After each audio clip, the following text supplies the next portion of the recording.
चलिए,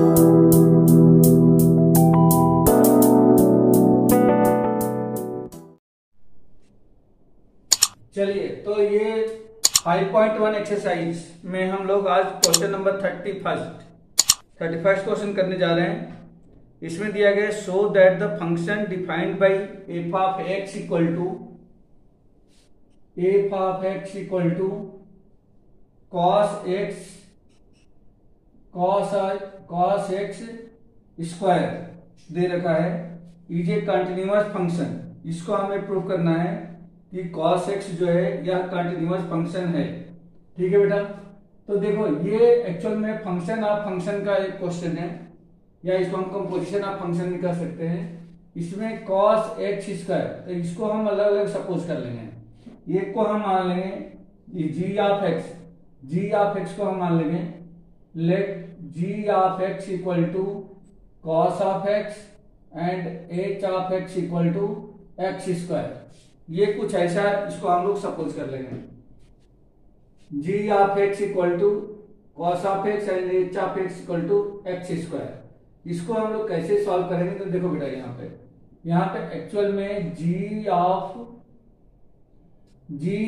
f of x, यह function already हम लोग 11th में पढ़ के आए थे। g of f of x का मतलब ये होता है g of f of x, इसका मतलब ये होता है। तो देखो ये आपको क्या मिल जाएगा, g of f of x का मतलब हो गया कि f of x equal to, देखो यहाँ पे x स्क्वायर लगा है, sorry g of h of x लिखे, g of h of x, तो g of h of x equal to g of h of x, ऐसा हो जाएगा। h ऑफ x की वैल्यू यहाँ पे x स्क्वायर है, तो g ऑफ x स्क्वायर, ये ऐसा मिल जाएगा। अब देखो यहाँ पे अगर g ऑफ x स्क्वायर ये मिल गया, अब यहाँ पे g ऑफ x को मैं इसे रिप्लेस कर दूं cos x स्क्वायर से, ये आपको मिल जाएगा क्या, ये मिल जाएगा cos x स्क्वायर, और यही किसके बराबर है, f ऑफ x के इक्वल है। ठीक है बेटा, तो अगर मैं इन दोनों को अलग अलग इनको कंटिन्यूअस बता दे तो ये क्या हो जाएगा, ये पूरा function f of x continuous हो जाएगा। ठीक है बेटा,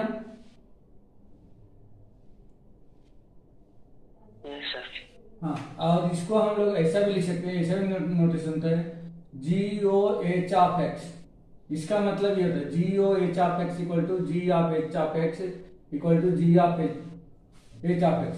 अब इस तरीके से इसको हम लोग कर सकते हैं। अब यहां से ले लो बेटा, let at x equal to c constant पर, इसको हम लोग कंटिन्यूअस बताना है, तो क्या हो जाएगा, ये आपका हो जाएगा LHL,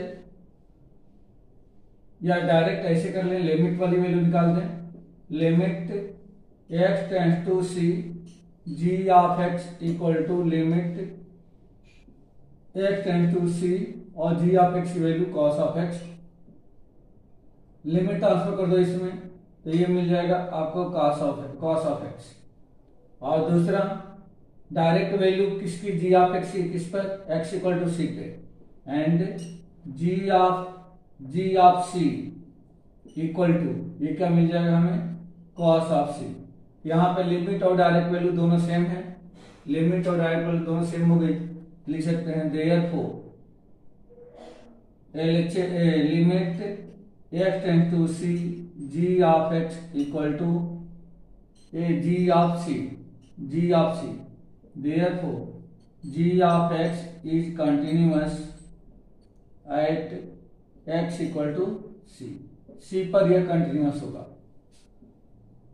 नेक्स्ट के लिए अब इसको देखते हैं, and at x equal to c, इसको limit x tends to c h of x equal to limit x tends to c, और यहाँ पे क्या हो जाएगा, h ऑफ x की value x square, limit transfer कर दो तो ये हो जाएगा c का square, and h of c equal to, direct इसमें x के प्लेस पे c लिख दो, तो ये हो जाएगा आपका c square, since limit x tends to c h of x equal to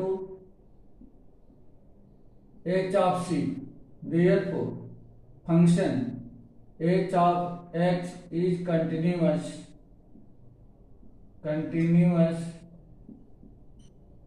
at x equal to सी।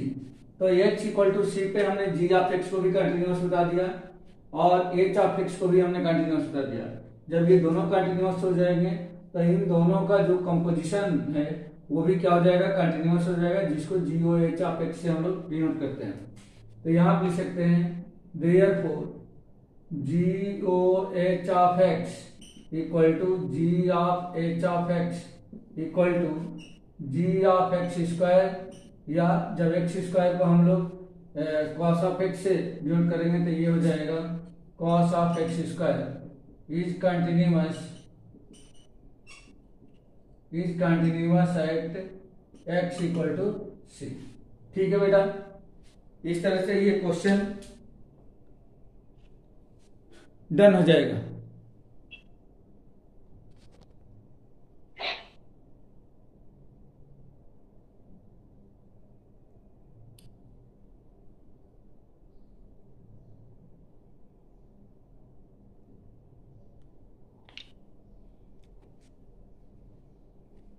चलिए इसका नेक्स्ट क्वेश्चन देखिए।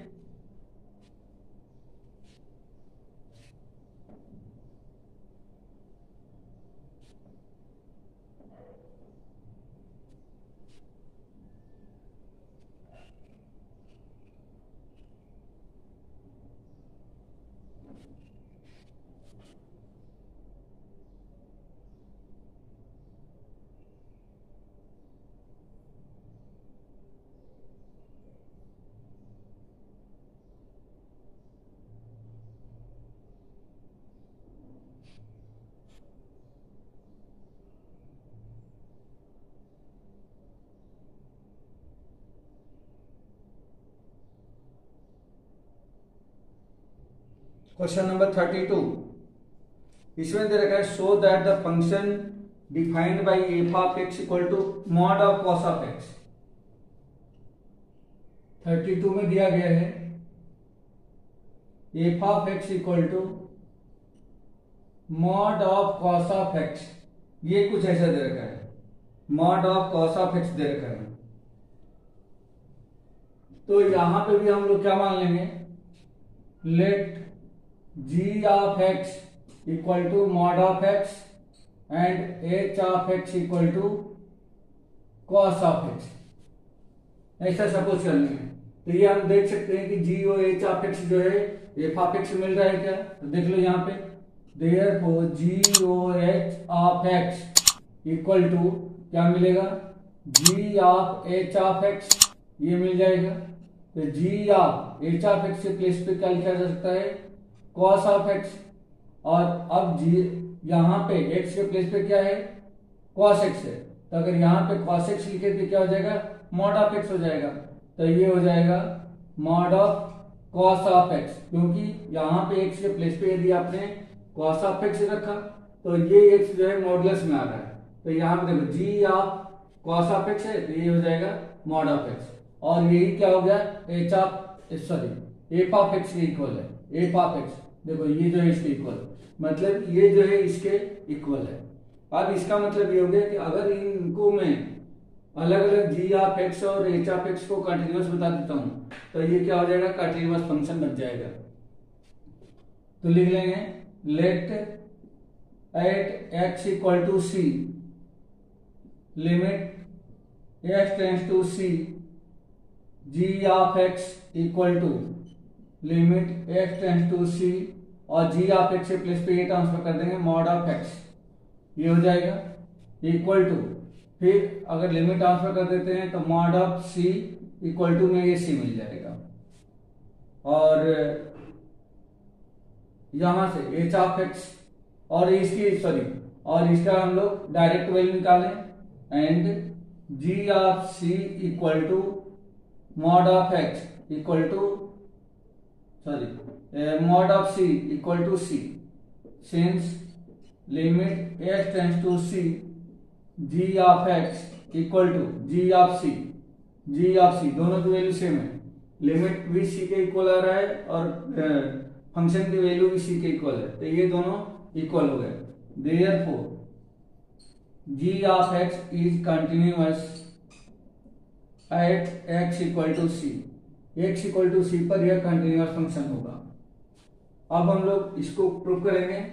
And limit x tends to c h of x equal to limit x tends to c h of x की value cos of x, limit transfer कर दो तो ये बन जाएगा कॉस ऑफ सी, और इसकी डायरेक्ट वैल्यू क्या हो जाएगी, h of c equal to cos of c, since limit x tends to c h of x equal to cos of c, h of c भी कॉस सी है, लिमिट की value भी cos सी है, तो दोनों इक्वल हो गए। Therefore h of x is continuous at x equal to c, ये जो फंक्शन दिया गया एच ऑफ एक्स वह सी पे कंटिन्यूअस हो गया, तो ये दोनों ही फंक्शन क्या हो जाएगा, कंटिन्यूअस हो जाएगा। देयरफॉर या ऐसे लिखो since F of x equal to g over h of x, which is the g of h of x, ये कंटिन्यूअस हो गया, is continuous at x equal to c, और ये किसके बराबर है, तो एक तरीके से ये हो जाएगा g of h of x, h of x की वैल्यू cos ऑफ x, और फिर g of cos of x ये बता रहा है कि mod of cos of x is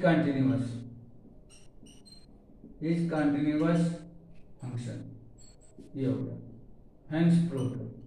ठीक है बेटा, जयेश, समीर,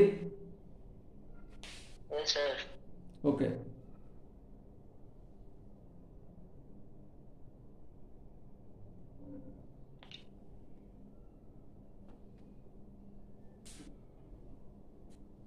चलिए नेक्स्ट क्वेश्चन देखिए।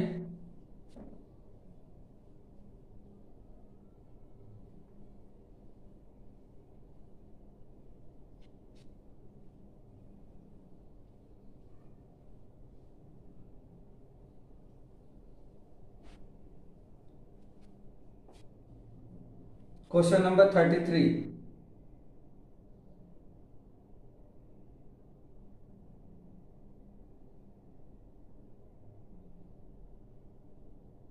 इसमें दे रखा है examine that sine of mod of x, इस बार साइन उसमें नहीं है, सिर्फ एंगल जो है वो मॉडुलस में है, इज कंटिन्यूअस, ये ऐसा दे रखा है।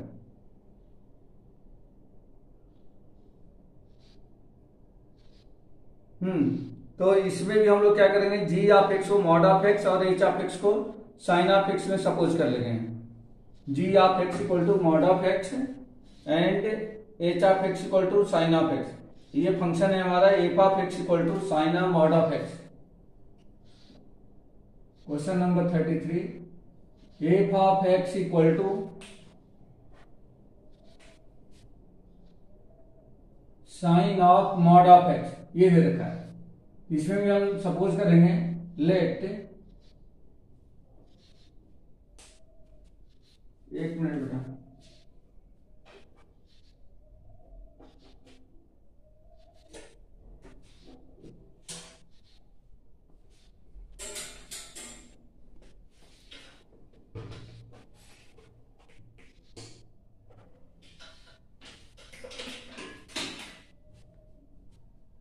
हाँ बेटा देखो, let g of x equal to mod of x and h of x equal to sine of x, ये कुछ ऐसा आ जाएगा, g of x equal to mod of x and h of x equal to sine of x.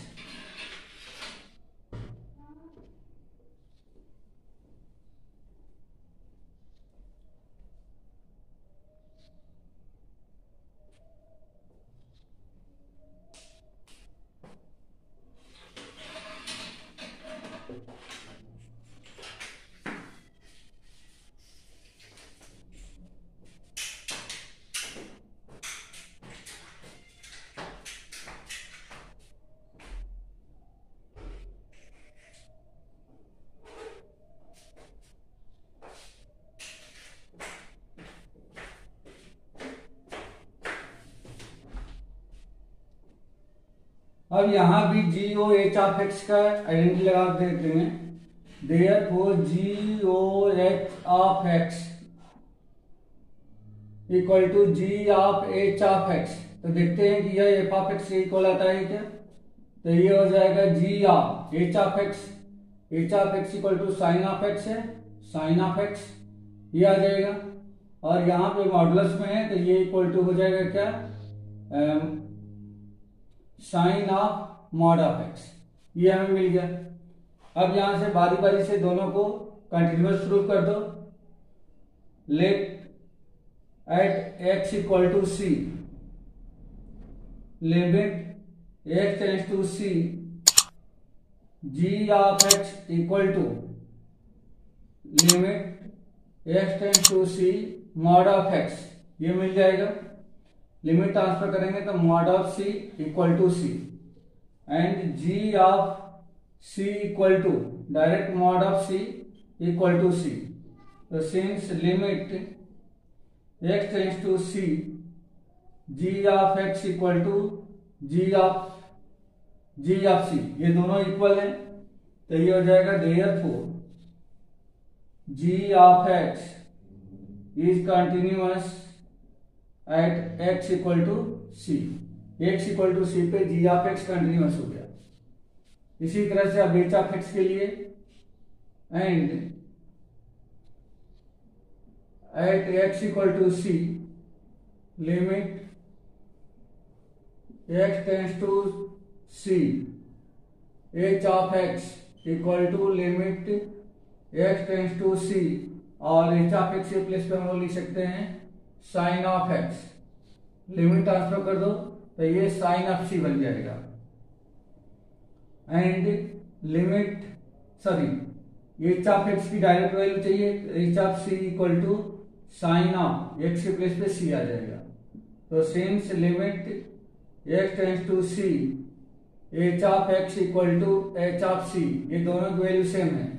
Therefore function h of x is continuous at x equal to c. X equal to c पर यह continuous function होगा।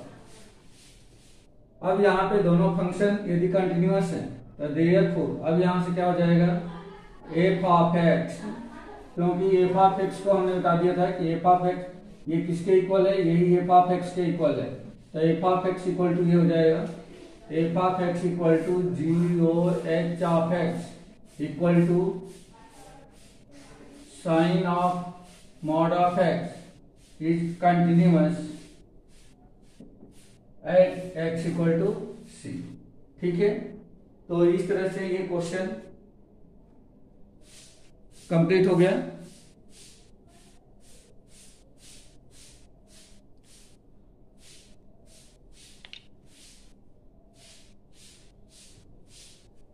इसका next question देखिए।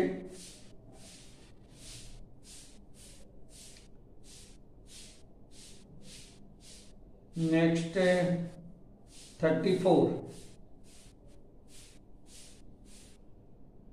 यही इसका last question है। इसमें दे रखा है कि f of x equal to mod of x minus mod of x plus 1।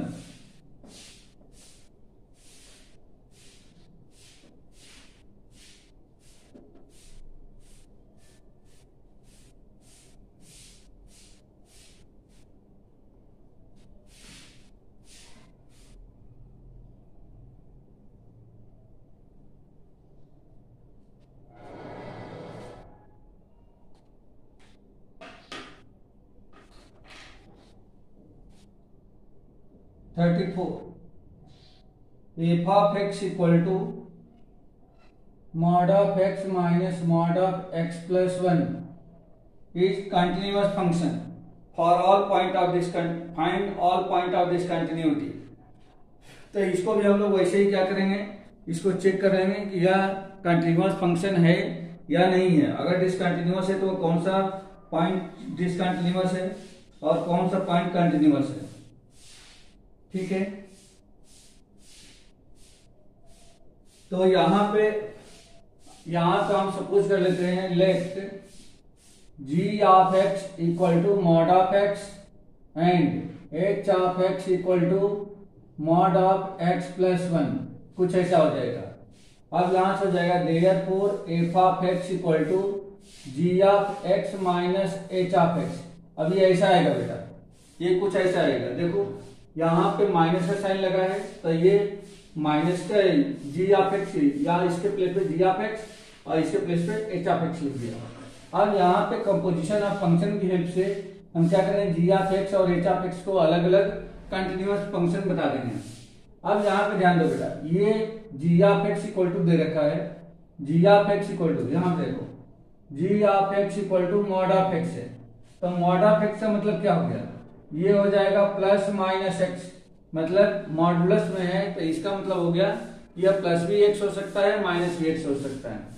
अब यहाँ पे प्लस एक्स कब होगा माइनस एक्स कब होगा, तो यहाँ पे हम लोग लिख सकते हैं since g of x equal to mod of x equal to plus minus x, तो इसको हम लोग ऐसा भी लिख सकते हैं, और g of x equal to ये इस तरह से प्लस एक्स कब होगा, if x is less than zero. ये ऐसा हम लोग लिख सकते हैं क्या, अगर जीरो से छोटा होता है, जीरो से छोटा होता है तो जी ऑफ एक्स की वैल्यू पॉजिटिव वाला एक्स हो जाएगा, and minus x if x is greater than or equal to zero, ये कुछ ऐसा हो जाएगा। सॉरी गलत बताया मैंने, गलत बताया, ये जीरो से छोटा होगा तो माइनस होगा, और जीरो के बराबर या जीरो से बड़ा होगा तो क्या हो जाएगा, प्लस हो जाएगा। तो इसको कंटिन्यूअस पहले हम लोग प्रूव कर दें, इस पे पॉइंट हमें मिल गया at x equal to zero, तो इसको हम लोग लिख सकते हैं now at x equal to zero LHL क्या मिलेगा बेटा, limit x tends to zero negative f of x equal to sorry g of x equal to limit x tends to zero negative, और जी ऑफ एक्स के place पे हम लोग क्या लिख सकते हैं, अगर जीरो से छोटा है तो जी ऑफ एक्स की वैल्यू क्या हो जाएगी, माइनस एक्स हो जाएगी, लिमिट ट्रांसफर करेंगे ये जीरो बन गया, and RHL limit x tends to zero positive g of x equal to limit x tends to zero positive, और अगर जीरो से बड़ा है तो उस सिचुएशन में जी ऑफ एक्स की वैल्यू पॉजिटिव एक्स है, पॉजिटिव एक्स, तो ये भी कितना हो गया, ये भी हो गया जीरो लिमिट ट्रांसफर करने से। तो since LHL equal to RHL therefore g of x is continuous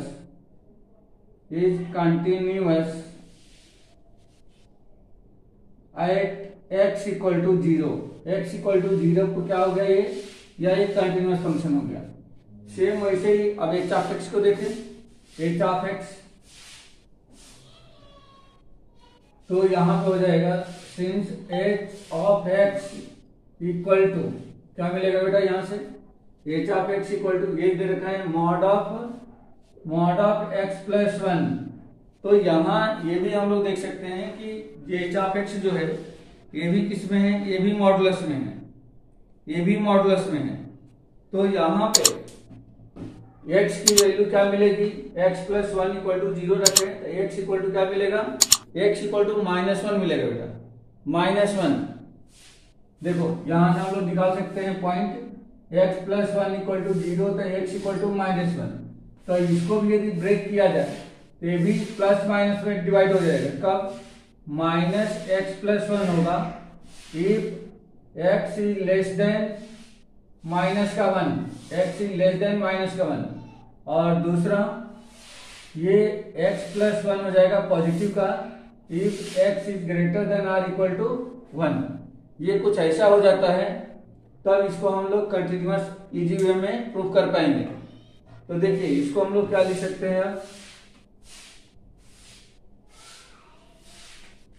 eight x equal to minus one, ये पॉइंट दे रखा है, LHL limit x tends to minus one negative f of h of x equal to limit x tends to -1, x tends to -1 और h of x से plus में लिख देंगे -x+1, ये कुछ ऐसा आ जाएगा। अब इसमें अगर मैं लिमिट ट्रांसफर करता हूं तो -1 + 1 इक्वल टू ये क्या मिल गया, हमें 0 मिल गया। ठीक है बेटा, क्योंकि एक से प्लस पे -1 रखेंगे तो -1 + 1 0 हो गया और इक्वल टू 0। इसी तरह से RHL limit x tends to -1 plus, मतलब ये -1 से राइट साइड, तो उस सिचुएशन में h of x equal to दे रखा है limit x tends to -1 positive और एच ऑफ एक्स की वैल्यू अगर 1 से बड़ा है x की वैल्यू तो ये क्या हो जाएगा, एच ऑफ एक्स ये हो जाएगा x+1। लिमिट ट्रांसफर करोगे तो -1 + 1 और ये भी हो गया किसके इक्वल, 0 के इक्वल। एक से प्लस पे -1 रख दिया तो -1 + 1 इक्वल टू 0। ये समझ में आ रहा है जयेश, समीर?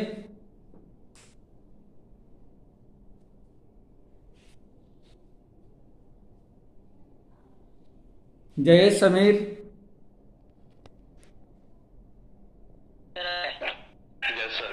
ठीक है,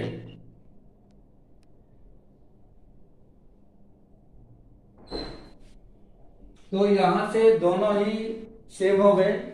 Therefore LHL equal to RHL।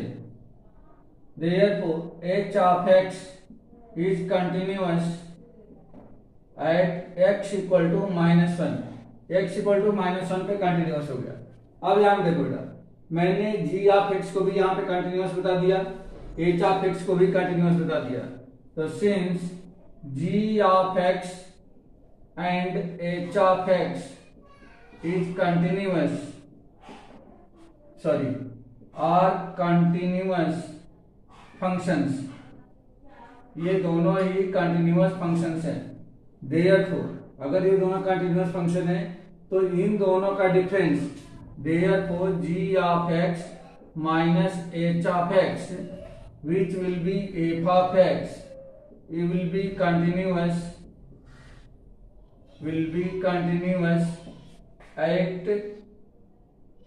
at all real numbers, sorry, at ये पॉइंट दे रखा है, पॉइंट्स जो अलग अलग है तो ऐसे बस इतना ही कंटिन्यूअस लिख दो, कंटिन्यूअस, क्योंकि इन दोनों का जो डिफरेंस है वो एफ ऑफ एक्स के इक्वल है। क्यों है, तो कंपोजिशन ऑफ फंक्शन की प्रॉपर्टी के according, composition of property of composition of function. Already मैंने एक दिन बताया था कि यदि कोई दो फंक्शन कंटिन्यूअस है तो उन दोनों का सम भी कंटिन्यूअस होगा, उन दोनों का डिफरेंस भी कंटिन्यूअस होगा, उनका प्रोडक्ट भी कंटिन्यूअस होगा, उनका डिवीजन भी कंटिन्यूअस होगा, बस शर्त है कि डिवीजन वाले में जो डिनोमिनेटर है वह 0 के इक्वल नहीं होना चाहिए। तो ये फंक्शन कंटिन्यूअस हो गया। तो एफ ऑफ एक्स का मतलब है mod of x minus mod of x plus 1 भी जो एफ ऑफ एक्स इक्वल है वह कंटिन्यूअस फंक्शन हो गया। इस तरह से बेटा आपका ये एक्सरसाइज कंप्लीट हो गई और साथ ही साथ ये एक क्वेश्चन कंप्लीट हो गया, ये एक्सरसाइज भी कंप्लीट हो गई। ठीक है।